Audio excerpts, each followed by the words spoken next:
Voilà, tel que je l'ai annoncé tout à l'heure, on va finir avec Madame Melissa Passingezi, coordonnatrice de la société civile Accès à la paix et à la justice pour tous. Bonjour et bienvenue. Bonjour, Monsieur Christopher. Alors, c'est depuis Bukavu que vous avez eu cette idée. Vous avez créé une fondation qui s'appelle Initiative de lutte contre la vulnérabilité et la promotion de la personne humaine. D'où vous est venue cette idée? Quelle a été la motivation? Écoutez, Christopher, au fait, nous avons été conscients de guerres à répétition chaque jour, surtout dans les milieux ruraux. Nous avons été aussi conscients de la pandémie de VIH qui laisse des victimes derrière elle chaque année. Et nous avons été aussi conscients de l'instabilité de la femme rurale.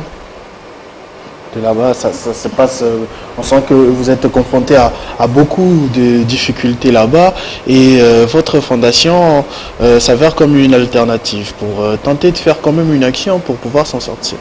Oui, nous avons mis sur pied cette fondation pour permettre à la femme de s'insérer dans la société parce qu'après toute cette situation, après l'instabilité, elle a du mal à se réintégrer dans la société et à se prendre en charge. Mais est-ce qu'au niveau de Bukavu, c'est pas un peu plus calme par rapport à l'autre province voisine de Nord Kivu? On dirait que c'est plutôt dans le Nord Kivu que c'est beaucoup plus compliqué. Dans le sud, ça va quand même? Non, nous avons aussi une base à Beni. Nous avons une base à Butembo. Mais nous avons commencé par le Sud Kivu parce que je suis originaire du Sud Kivu. C'est de là que... Oui, c'est de là, la société existe depuis 2008. Alors, quelles sont les actions que vous avez déjà eu à réaliser sur place pour corroborer vos propos? Nous œuvrons surtout dans le domaine artisanal. Nous formons des filles mères, des filles vivant seules, des femmes en situation difficile.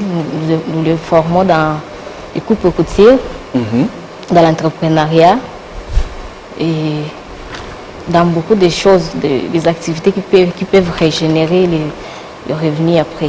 Là, vous œuvrez depuis combien de temps déjà? C'est depuis 2008, ça fait au moins... Depuis 2008? Oui, ça fait 13 ans. C'est très grand. Vous avez essayé de faire un bilan. Vous venez d'où? Vous allez où? En fait, nous voulons que demain ou après-demain, que la femme rurale d'abord, puisse être représentée au niveau national, international, parce que c'est elle qui souffre. D'habitude, c'est elle qui souffre. Quand il y a instabilité, il y a insécurité, c'est elle la première qui souffre. Pour le moment, elle ne se retrouve pas encore, elle est toujours laissée dans les oubliettes. Bon, en fait, on est en train d'essayer d'aller pas à pas. On y est presque, mais il y a encore à faire. Que dans 2 ou 3 ans, nous allons y arriver. Mais est-ce qu'elle en a les compétences? En fait, on est en train on forme la femme pour qu'elle puisse avoir des compétences. Même si elle n'a pas étudié, on fait quand même un effort de former la femme à l'alphabétisation et de la former en droit de l'homme. De la former aussi dans plusieurs secteurs, parce qu'elle ait au moins quelque chose à présenter devant le monde. Et à Kinshasa, vous avez créé également une société civile, celle Accès à la paix et la justice pour tous. Oui, on a créé une société civile ici il y a quelques jours. C'est une vision, c'est presque les mêmes objectifs que notre fondation, sauf que dans la société civile, la vision est plus grande et un peu plus profonde, parce que là-bas, nous luttons pour la protection des valeurs du peuple. Et là, vous êtes à la recherche des postes? Non. Pour mieux servir la fondation, pour mieux servir le peuple. Oui, faudrait, justement, donc vous en avez besoin. En fait, notre objectif, c'est améliorer la condition de vie de la population. Et pour le faire, il faut faire partir du jeu. Et pour le faire, il faut faire partie d'une société civile, par exemple. Et ça se passe comment jusque-là, depuis sa création? Vous rencontrez quand même la sympathie des Congolais, de la population, des autorités et tout cela? Oui, on est en train de Vous avez été bien voir. accueillis? Oui, on est en train de voir comment rencontrer la Cinco et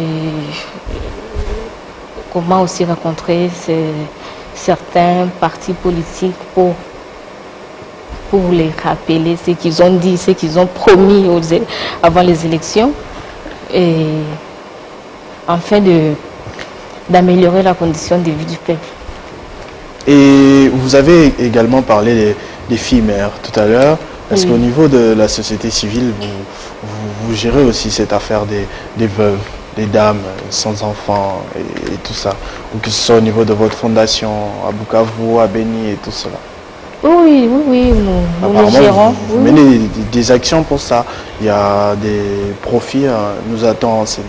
Oui. Par exemple, c'est moi de la femme, on a exposé des produits, des coupes coutures pour les filles mères. Quel genre de produits? Des robes, des pagnes en tissu imprimé. Et on a exposé. C'est elles qui le font ou bien c'est Non, on forme les femmes et les femmes produisent ces produits-là. Et c'est exposé où? On a exposé ça à Bukavu, à la Ciné du Banda, le 9 mars. Et à part, parce que les réalités que vous citez, ce n'est pas seulement à Bukavu, ce n'est pas seulement à Kinshasa, le pays est grand. Est-ce que vous avez l'ambition d'atteindre des autres provinces, d'être représenté un peu partout? Oui, c'est notre objectif, c'est ça notre finalité.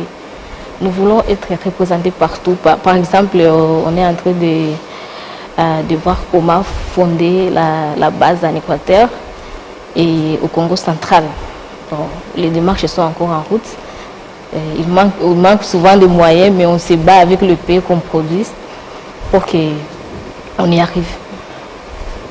Quant à votre ambition politique, après la société civile, vous allez créer un parti politique. Déjà, pourquoi créer une nouvelle société civile alors qu'il y en a déjà d'autres? Pourquoi ne pas adhérer à celles qui sont déjà là? Vous avez peur d'être étouffé qu'on ne vous donne pas votre poste que vous êtes en train de rechercher? En fait, pour le moment, je ne vois pas l'importance d'adhérer dans un parti politique. Parce que là où je suis bien. Dans la société Travailler civile. pour le peuple, ça passe par la société civile. Vous êtes épanoui là-bas. Souvent, tu vous sentez plus utile là-bas. Oui, je me sens plus utile. Tu n'as pas de comptes à rendre à un parti politique. Tu agis selon les besoins du peuple. Comment ça va se passer pour les années à venir? Est-ce qu'on sera surpris de vous voir dans le gouvernement qui tarde? On dit que le gouvernement, on ne le publie pas encore parce qu'il manque des femmes. Peut-être qu'on vient d'ajouter votre nom dans la liste de Samalou Condé. Monsieur Christophe, comme je viens de vous le dire, pour l'instant, vraiment, mes ambitions s'arrêtent d'abord à la société civile, pour l'instant. Servir au service des autres. Oui. Est-ce que vous avez un message à lancer à la population, à toutes ces personnes que vous êtes capable de prendre en charge, d'aider ou d'accompagner de quelque manière que ce soit? Si vous avez un message, vous le lancez là, à la caméra. Oui, j'ai un message d'abord que je vais adresser à la femme rurale. Je vais encourager la femme rurale, malgré tous ces combats, malgré des obstacles auxquels elle traverse. Mais elle se met toujours debout, elle se bat jour et nuit pour arriver à survivre. J'encourage aussi d'autres fondations qui aident les femmes et les enfants, parce que l'enfant est lié à la femme, de renforcer toujours des moyens pour aider la femme, parce que cette femme, c'est peut-être l'avenir de demain. Cette femme rurale souffre à telle enseigne qu'elle ne sait pas par où commencer. Et comme on le dit souvent, la femme rurale a le même droit que nous. Nous voulons valoriser cette femme. J'encourage aussi, parce que je suis cofondatrice de la fondation, d'autres membres fondatrices, je les encourage pour le travail abattu chaque jour pour que la femme rurale soit remise dans ses droits. Et là, en passant, je dis bonjour à ma collègue, Madame Aimé Matabaro, qui se trouve en ce moment à Bukavu, au terrain, à Mugogo, à la société civile, à la fondation plutôt. Merci beaucoup d'avoir répondu à notre invitation et d'avoir passé ce message, certainement qui est tombé dans les oreilles d'une jeune femme qui a besoin de l'entendre, une jeune femme qui sera peut-être secourue par vous, que vous allez accompagner, que vous allez aider pendant un bon bout de temps, Madame Mélissa Bassengezi, merci. Merci, Monsieur Christopher. À tous et à toutes également, merci de votre attention soutenue. Vous avez compris que la matinale, elle est terminée après autant de temps, de 8h à 11h ce matin. Nous avons eu droit à Escale sur le net et Escale sur le net bis, donc une double opération avec Gires et ensuite Gaëtan. Nous avons eu les 5 questions de Jean-David Kilelo qui ont été adressées à Monsieur Serge Manga, un sculpteur bien qu'aveugle. Et en deuxième partie, nous avons eu différents invités. Une série des femmes impressionnantes, en commençant par Madame Danielle Capillet, cadre de direction à la Régie des Eaux. Ensuite, Madame Nadine Bakari, qui est directeur de cabinet au ministère de la Santé. On vient de terminer avec Madame Mélissa Bassengezi, responsable de la société civile, avec qui on a discuté de autant de sujets. Merci d'avoir été avec nous et on se retrouve très prochainement avec le même plaisir. Vivez heureux, vivez sans temps.